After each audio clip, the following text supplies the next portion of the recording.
आज Doubtnut app download करें। Doubtnut पर अपने सभी गणित, रसायन विज्ञान, भौतिक विज्ञान और जीव विज्ञान के डाउट्स का करो सफाया। बस प्रश्न की फोटो खींचो, एक ही प्रश्न को क्रॉप करो और तुरंत वीडियो सोल्यूशन पाओ। अभी डाउनलोड करें। हेलो एवरीवन, आपका क्वेश्चन है दिए गए प्रक्षेपण कोण के लिए यदि प्रारंभिक वेग को दुगना कर दिया जाए तो प्रक्षेप की परास होगी। मतलब अगर प्रारंभिक वेग को हम दुगना कर देते हैं तो आपकी प्रक्षेप की परास निकलवाना है। ठीक है, तो प्रक्षेप का परास का फॉर्मूला क्या होता है आपको पता होना चाहिए कि प्रक्षेप का परास का फॉर्मूला है R इक्वल टू प्रक्षेप की परास का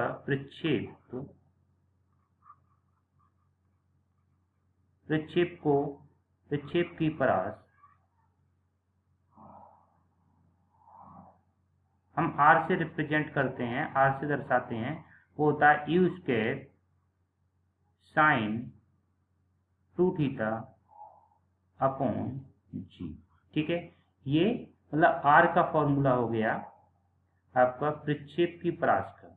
ठीक है, एक्चुअली अगर आपको देखना है कि परास होता क्या है तो देखिए, सपोज दैट किसी मान लो यहाँ से कोई कण को हम फेंकते हैं तो जिस बिंदु से फेंकते हैं और जिस बिंदु पर गिरता है जाके, तो ये जो दूरी होती है ये वाली, ये यहाँ पे गिरता है, वो आपका प्रक्षेप की परास कहलाता है। इसको हम R से दर्शाते हैं। ठीक है, जैसे सपोज दैट यहाँ हमने U से फेंका तो U से फेंकने पे जैसे इसके दो घटक हो जाएंगे, U cos थीटा और U sin थीटा।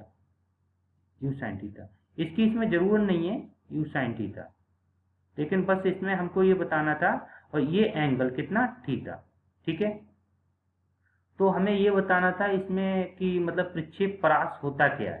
ठीक है, तो प्रक्षेप परास का फॉर्मूला देख लिया, तो प्रक्षेप परास किस किस पे डिपेंड करता है, एक तो उसके प्रारंभिक वेग पे और थीटा पे। ठीक है, तो इसमें क्या किया है, थीटा जो प्रक्षेपण कोण है मतलब थीटा है वो वही रखा है। ठीक है, प्रक्षेपण कोण वही रखा है, तो और जी हमको पता है क्या है, ग्रेविटी होती है। तो बताओ आर जो है वो किस पे डिपेंड करता है, तो आर किस पे डिपेंड कर रहा है, यू पे।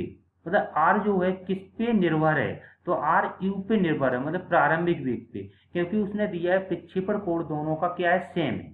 ठीक है, दोनों में बराबर है, तो यहाँ से क्या हो जाएगा, R1 upon R2 equal to U1 square upon U2 square. ठीक है, तो हमसे क्या पूछा है, अगर प्रारंभिक वेग को कितना कर दिया जाए, दुगना कर दिया है, और सभी चीज वैसी की वैसी हैं, तो बताओ U1 मान लीजिएगा, सपोज दैट U1 आपका U था तो U2 कितना कर दिया, 2U कर दिया। ठीक है, तो आपसे R2 पूछा है, मतलब जो R2 जो प्रारंभिक जो आपका R2 कितना हो जाएगा, जैसे इस कंडीशन में क्या था, R1 था। ठीक है, R1 माना है, इसमें कितना R2, तो आपसे R2 पूछा है। ठीक है, तो यहाँ से देखिए R1 upon R2 equal to बराबर क्या हो जाएगा, U1 मतलब U स्क्वायर अपॉन 2U का होल स्क्वायर। ठीक है, तो यहाँ से हो जाएगा आपका R1 अपॉन R2 बराबर U square upon 4U square. ठीक है, U स्क्वायर से U स्क्वायर क्या हो गया, कट हो गया। जब U स्क्वायर से U कट गया तो आपका R2 कितना, R2 इधर इसे क्रॉस इधर मल्टीप्लाई कर दीजिएगा, तो R2 इधर और 4 इधर, मतलब R2 इक्वल टू आ जाएगा 4R1।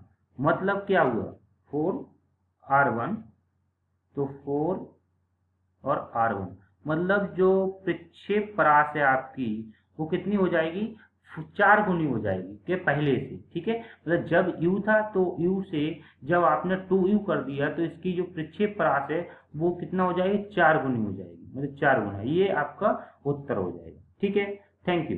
कक्षा 6 से 12वीं से लेकर नीट, IIT, JEE वो एडवांस के लेवल तक 1 करोड़ से ज्यादा छात्रों का भरोसा। आज ही डाउनलोड करें डाउटनेट ऐप या व्हाट्सएप करें अपने सारे डाउट्स 8400 400 400 पर।